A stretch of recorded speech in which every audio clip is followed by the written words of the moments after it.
আমি ওই ভয়ঙ্কর রাত কোনোদিন ভুলতে পারবো না, যেদিন রাতে আমি আমার সবচেয়ে ভালো বন্ধুকে হারিয়েছিলাম। সূর্য পাটিল নাম ছিল ওর। সূর্য আর আমি ছোটবেলা থেকেই বন্ধু ছিলাম। বন্ধু কম, ভাই ছিল বেশিও আমার। 10ম শ্রেণীর পর আমরা দুজন লাতুরের একটা কলেজে পড়তে গেছিলাম। আমাদের কাছে লাতুর শহরটা অজানা ছিল, কিন্তু কিছুদিনের মধ্যেই আমরা এই শহরটার প্রতিটা কোণা চিনে গেছিলাম। কারণ সূর্য আর আমরা প্রায়ই বাইকে চড়ে সারা শহর ঘুরে বেড়াতাম। কিন্তু প্রতিদিন এইভাবে শহর ঘুরতে ঘুরতে আমরা বোর হয়ে গেছিলাম। সেই জন্য একটা রাত্রে আমরা লং ড্রাইভে যাওয়ার সিদ্ধান্ত নিলাম। ভাই চল, আমরা দুজনে কামেগাঁওয়ের জঙ্গলে লং ড্রাইভে যাই। শুনেছি ওই জঙ্গলে যাওয়ার রাস্তা একেবারে মাখনের মতো সুন্দর। আমরা কামেগাঁওয়ের জঙ্গলের দিকে কোনোদিন যাইনি, কিন্তু আমরা এটা শুনেছিলাম যে কামেগাঁওয়ের জঙ্গল শুধু নামেই জঙ্গল, কারণ ওখানে সবুজ গাছগাছালি ছাড়া আর কিছুই নেই। কারণ ওই জঙ্গলে যে সমস্ত জঙ্গলি পশু ছিল তাদের শিকার করে শেষ করে ফেলা হয়েছিল। সেই জন্য রাত্রে ওই জঙ্গলে যাওয়াটা একদমই সেফ ছিল। আর তাছাড়া ওই রাতটা পূর্ণিমার রাত ছিল, আবহাওয়াও ভালো ছিল। সেই জন্য আমি সূর্যর সাথে কামেগাঁওয়ের জঙ্গলে যেতে রাজি হয়ে গেছিলাম। রাত তখন 11টা। আমরা কামেগাঁওয়ের জঙ্গলে ঢুকে পড়েছিলাম। আমরা যেরকমটা শুনেছিলাম, জঙ্গলে ঢোকার রাস্তা ততটাই মাখনের মতোই সুন্দর ছিল। আমাদের বাইক হাওয়ার সাথে যেন কথা বলছিল। সত্যিই আমাদের দারুণ লাগছিল, কিন্তু এটা ভেবে চিন্তাও লাগছিল যে আমরা জঙ্গলের অনেকটাই ভেতরে ঢুকে পড়েছিলাম। কিন্তু তখন অবধি রাস্তায় আমরা একটা গাড়িও দেখতে পাইনি। জঙ্গলের পুরো রাস্তাটাই একদম ফাঁকা ছিল। তখনই রাস্তায় আমরা একটা পুল দেখতে পেলাম। সূর্য ওই পুলের মাঝখানে বাইকটা দাঁড় করিয়ে দিল।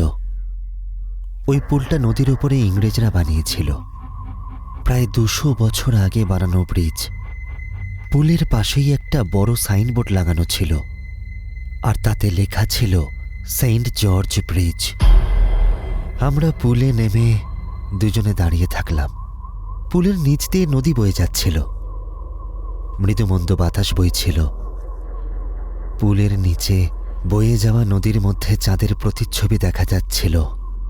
পরিবেশ তখন খুব সুন্দর ছিল, কিন্তু তখনই দূরে জঙ্গলের ভেতর থেকে একটা নেকড়ের কান্নার আওয়াজ ভেসে এলো।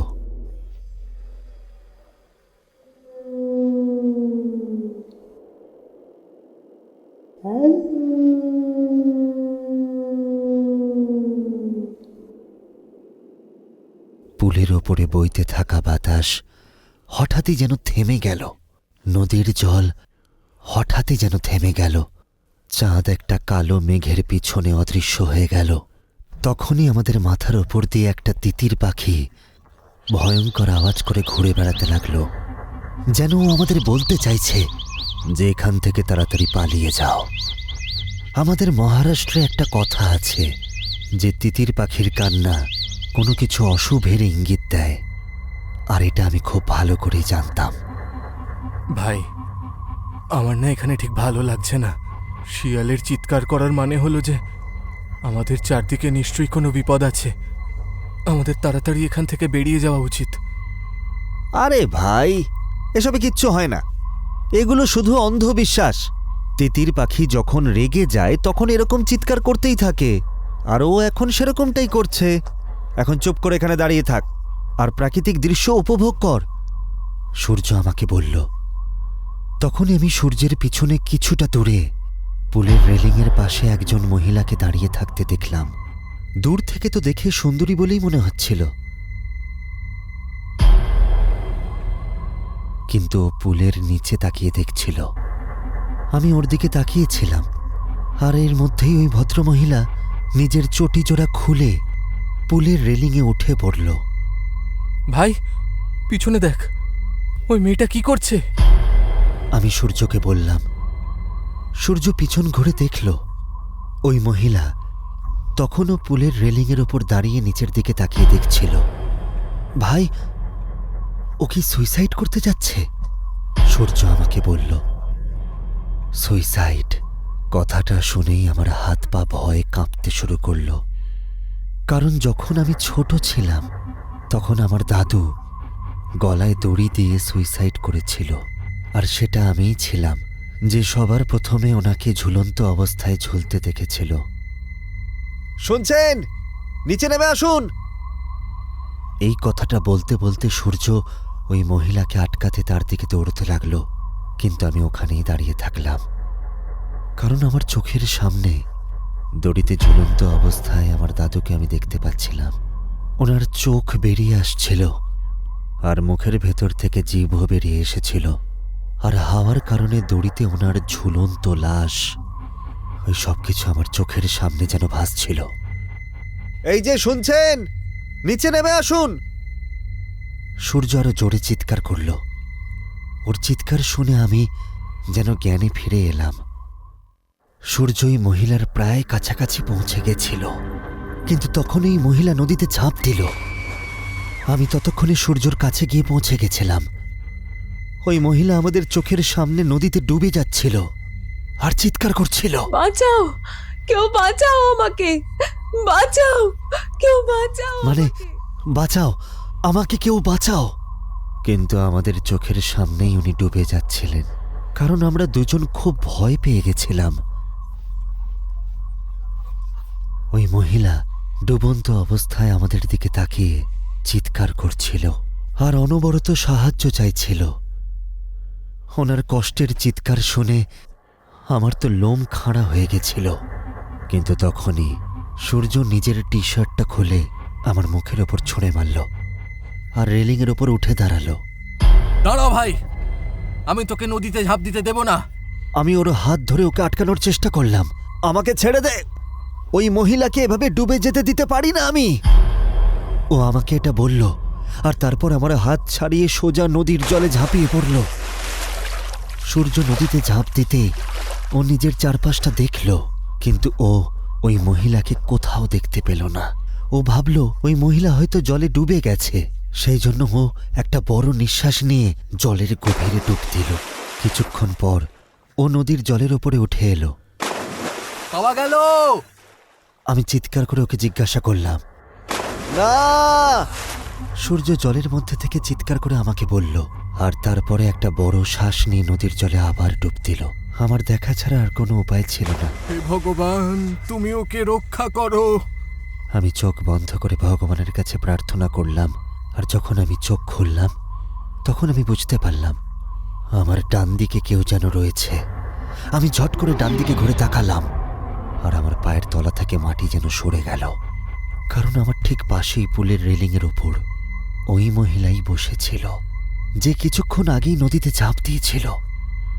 ও যেন এক জঙ্গলি জানোয়ারের মতো পুলের রেলিংয়ের ওপরে বসেছিল আর নদীতে সূর্যর দিকে তাকিয়েছিল। ভাই, এটা কেমন মহিলা? এ তো একটু আগেই নদীতে ঝাঁপ দিয়েছিল। আমি নিজের চোখে ওকে জলে ডুবে যেতে দেখেছি। তাহলে ও হঠাৎ করে ফিরে এলো এই পুলের ওপরে, বা এলো কি করে? আমি মনে মনে এই সব কথাই ভাবছিলাম, কিন্তু তখনই আমার চোখ খুলে গেল আর আমি বুঝতে পারলাম যে কোনো মহিলা নয়, এ আসলে একজন ডাইনি। আর আমি ভয়ে কাঁপতে শুরু করলাম। ভাই!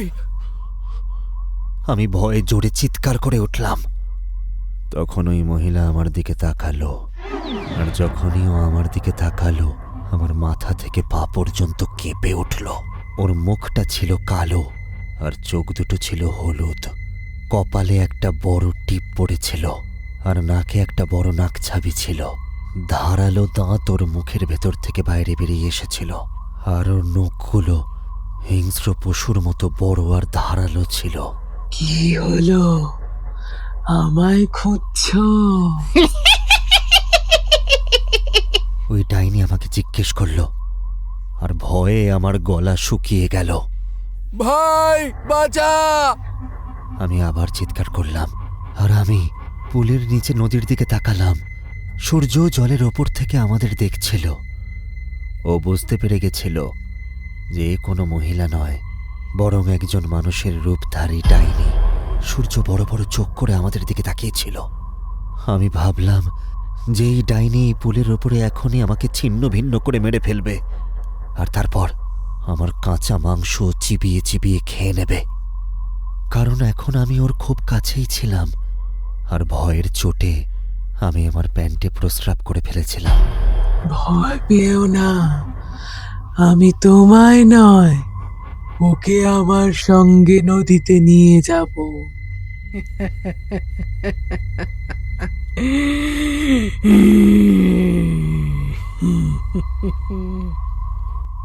আর এই কথাগুলো নদীতে সাঁতার কাটতে থাকা সূর্যর দিকে আঙুল তুলে বলল। যখন আমি এগুলো শুনলাম তখন ভয়ে যেন কেঁপে উঠলাম। কি বলছে ও? ও সূর্যকে জলের নিচে টেনে নিয়ে যাবে?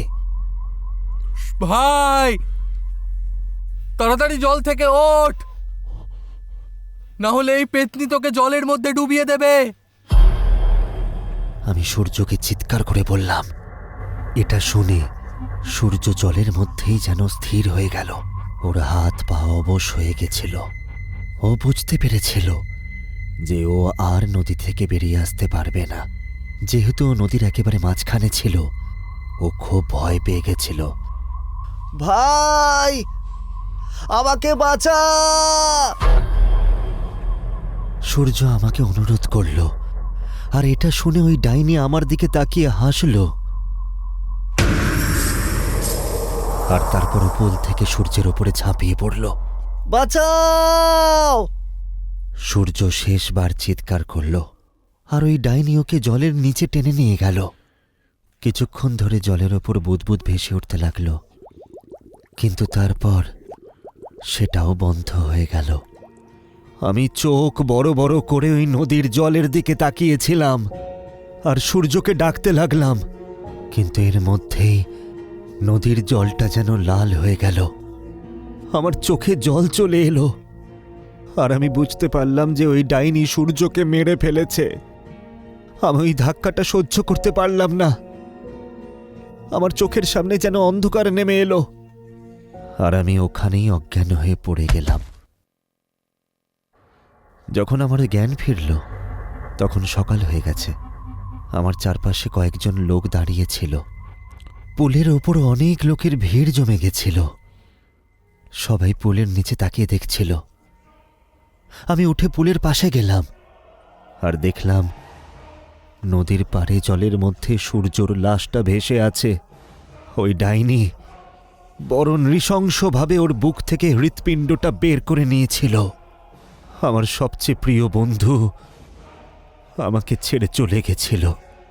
ওই দিন আমি কামেগাঁওয়ের লোকেদের মুখে শুনলাম যে ওই নদীতে কয়েকশো বছর ধরে একজন ডাইনি বাস করছে। আসলে এটা হয়েছিল যে ইংরেজদের জমানায় একজন ইংরেজ অফিসার সুন্দরা নামের একটি মেয়েকে ধর্ষণ করেছিল। এই কথাটা আশেপাশের সমস্ত গ্রামে ছড়িয়ে পড়েছিল। সেই কারণেই সুন্দরার সাথে গ্রামের আর কেউই কথা বলতো না, কারণ সবাই বলতো যে ওর পবিত্রতা নষ্ট হয়ে গেছে, এখনও অপবিত্র হয়ে গেছে। গ্রামের লোক ওকে প্রতিদিন খোঁটা দিত। কয়েকদিন পর সুন্দরার স্বামীও ওকে ছেড়ে দিল। তখন সুন্দরা বাপের বাড়িতে ফিরে এলো। কামেগাঁওতেই তার বাপের বাড়ি ছিল, কিন্তু ওখানেও ওকে অপমানিত হতে হলো। ও সবার মুখ থেকে খোঁটা শুনতে শুনতে ক্লান্ত হয়ে পড়েছিল। আর ঠিক এই কারণেই এক পূর্ণিমার রাত্রে সুন্দরা কামেগাঁওয়ের সেন্ট জর্জ ব্রিজের ওপর থেকে নদীতে ঝাঁপ দিয়ে সুইসাইড করে। মরার পরে ও ডাইনি হয়ে যায়। প্রত্যেক পূর্ণিমার রাত্রে সুন্দরা সেন্ট জর্জ ব্রিজের ওপরে আসত আর লোকেদের ছল করে নিজের শিকার বানাতো।